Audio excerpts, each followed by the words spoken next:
Hi, I'm Elizabeth and welcome to my hormone series. In this series, we're going to look at what hormones are in your body, what are they doing, what should they be doing, and how do you convince them to do what they should be doing. This series is meant for informational purposes only. It is not meant for medical diagnosis. So if you have a question about hormones, please go talk to your doctor about that. But I hope this is helpful for you. Let's dive in. Today we are going to talk about thyroid hormones. If you've never heard of thyroid hormones, I'm sure someone that you know has, because the thyroid can be a really big challenge for a lot of people. The thyroid gland is a gland that sits in your neck. It secretes all sorts of hormones, and its main job is really to drive your metabolism. It's what gives you your energy. It's what makes your body function. Now the thyroid can kind of, when it's not working optimally, go in one of two directions. So one is hypothyroidism, or a slow or low functioning thyroid. There's a lot of causes for this and a lot of ways this can show up.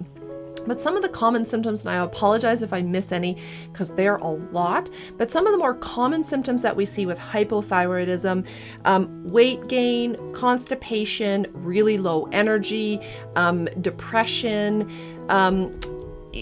feeling cold all the time or feeling sensitive to cold. You might notice dry skin, dry hair, brittle nails. You might notice muscle aches or cramping. You might notice a slower heart rate, or you might just notice that you're not kind of thinking as quickly as you normally would. So any of those could be symptoms of a low thyroid function. On the flip side, symptoms of a high thyroid function are almost exactly the opposite. So sometimes people with a high thyroid function feel very irritable, very amped up. Maybe they have an increased heart rate. They might notice that they're having frequent bowel movements. They might notice actually oily skin or oily hair. They might notice that they feel kind of warm. They might find increased appetite, increased sweating. One of the other symptoms that can come along with hyperthyroidism, or a thyroid that's overfunctioning, is red, swollen, bulging eyes. So if you notice a change in what your eyes look like in the mirror, that can be a symptom of a very specific type of hyperthyroidism. So you can see that thyroid symptoms can kind of go on both extremes. The one thing that is ties them all together, whether it's hypothyroid or hyperthyroid, is they can both lead to extreme fatigue and exhaustion. And they can both interfere with sleep. So if those symptoms sound anything like you might be experiencing, or you know someone who is experiencing, it's absolutely worth heading to your doctor to check those out. Now, if you are going to your doctor, here's something that you'll need to know. Thyroid function is measured at baseline by a lab test called TSH, or thyroid stimulating hormone. I'm not going to get into the complexities of how these thyroid hormones work. Most doctors will test for TSH if you are, if you're showing symptoms of hyper or hypothyroidism. Most doctors will test for TSH, but there are lots of other tests for thyroid function that are really, really helpful and can be necessary too. So other tests you might want to ask your doctor about include free T4, free T3, and there's actually a variety of antibodies. So there's a couple different antibody tests that the doctors can run against the thyroid, and what that might tell you is if you have antibodies in your body against your thyroid, it might be suggestive of an autoimmune thyroid condition, which is actually much more common than I would like it to be. Something else I would like to note is I cannot tell you how many times I've worked with people, talked to people who go to their doctor with all of these symptoms of hyperthyroidism, hypothyroidism. They get their lab tests done and they come back completely normal. And the doctor just says, well, there's nothing I can do. Labs look great. I am here to tell you that even if your lab results look normal, how you feel is actually more important. There are further things you can dig into. There are other tests. I guarantee there are other lab tests that can be run. So if you are a little bit feeling frustrated because your blood work isn't matching your symptoms, don't give up. I promise there is an answer in there somewhere.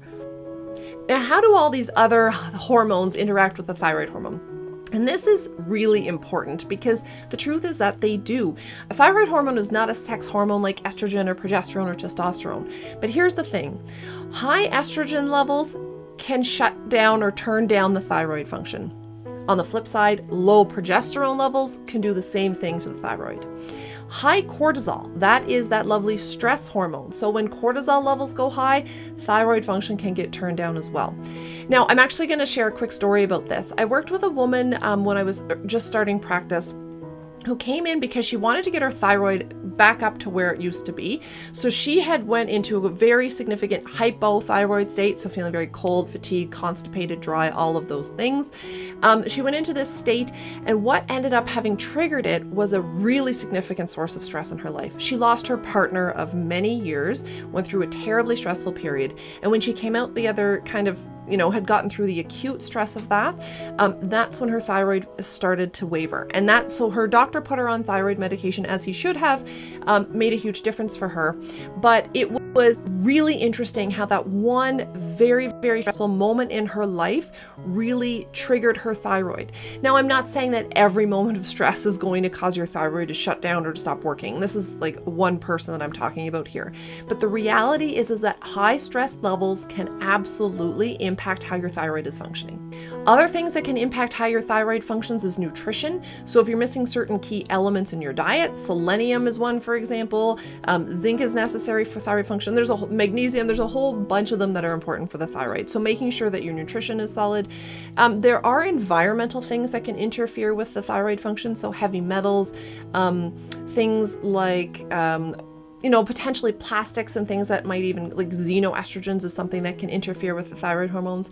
If you haven't heard of xenoestrogens, I'm going to link in the video description my estrogen video where I get into this in a whole lot of detail. Food sensitivities can really impact the thyroid function. Now, again, food sensitivities is another conversation for another day, but the reality is that some of us have an immune reaction when we eat certain foods. Tends to be a very interesting connection between food sensitivities and some forms of autoimmune thyroid conditions. So if you know that you're sensitive to wheat or dairy or sugar or nuts or eggs or whatever it might be that you're sensitive to, and you are finding that you're kind of noticing some of these thyroid symptoms, make sure to eliminate those foods for a little bit to see how you feel, because it's very possible that the food sensitivities can be triggering and aggravating thyroid symptoms. Finally, iodine is another one. Not getting enough iodine in your diet can make your thyroid not function as well too. So what do we do about it? Well, first of all, we want to make sure that all of our hormones globally are optimized. And really what we're looking for there are the general recommendations I make for anything and everything. So making sure that you are moving daily, making sure that you're prioritizing and getting enough sleep, making sure that you've got lots of really good veggies, whole grains, a nice whole food based diet. You're focusing on healthy fats. You're focusing on increased fiber intake, increased water intake, and stress management. Because we know stress is not going anywhere. Our lives are always going to be filled with stress. But how does your body respond to that stress? Getting on top of that right now is key to mitigating a lot of symptoms and preventing things in the future. So those are my global recommendations on how to optimize everything. Key thing though in optimizing thyroid hormones specifically is managing estrogen and progesterone, right? So if you want to go back, I'll link those videos over here if you want to go dive into those, but making sure those sex hormones are where you want them to be. You want to avoid any sort of heavy metals. That can be a tricky thing to do in everyday life. You might want to make sure that you get your water tested to make sure there's no heavy metals there. It might be a job-based or profession-based thing. So some professions are exposed to more heavy metals than others. That's something that's very much on an individual basis. You want to make sure that you have enough iodine in your diet. We used to get iodine from salt. So if you remember table salt, if you've ever seen a box of that, it would say iodized salt. Scientists recognized that iodine was a really essential molecule and they started putting it in table salt. But we've really moved away from table salt, I find, more towards sea salt, which has lots of benefits in and of itself, but it doesn't have that extra iodine. The best food for iodine is going to be sea vegetables. So kelps, seaweeds, anything like that. Those are all great sources of iodine. So if you can include those in your diet in a reasonable amount, iodine is not something you want to supplement with without proper supervision, without proper blood testing, but making sure that you incorporate seaweed into your diet a couple times a week, that's perfectly okay. You want to make sure you're avoiding your food sensitivities like I just talked about. There are some supplements, there are actually some really great supplements that have been formulated to help support and improve the thyroid function. I'm not going to get into those today though, because those are best used under the supervision of a healthcare practitioner who understands you, who understands your needs, and who understands your whole picture. Because even someone who came in, or two people who might come in with symptoms of hypothyroidism might need support in different areas. So that would be something that you should definitely talk to someone like a naturopathic doctor, maybe a holistic nutritionist about. Absolutely, medication can be really helpful when it comes to thyroid function. That is something that you'll need to speak to a prescribing physician for, so a family doctor or a naturopathic doctor, depending on where you live, or an endocrinologist, actually. That's another one who can really help with thyroid issues as well. But for some people, they're hesitant to go on medication, but honestly, if it's required, it can make all the difference in how you feel. Improve your energy, improve your sleep, massively improve your quality of life. And of course, as always, the big one is stress. So coming back to making sure that you have a really good strategy for managing stress, that you're incorporating some sort of mindfulness activity every day, that you're moving every day, that you're understanding maybe a little bit where stress is coming from in your life, that you are training your body to react to stress in a healthy way, and making sure that the stress isn't running your life, but that you are helping your body manage it. That is crucial for proper thyroid function, for proper hormone function in general. And as always, sleep. You cannot have a good quality of life, good energy. You can't feel great unless you're sleeping really well. If sleep is a challenge for you, I'm going to put a link in the video description to head on over right now and check out my free workshop, Secrets to Sleeping Well. It's free. You can access it anytime. It's there for you. If you want to know kind of where to start with sleep, if sleep is a challenge, this is the resource that you'll need. Please let me know if you have any comments or questions. I can't wait to hear from you. I hope you have a great day, and I'll talk to you soon.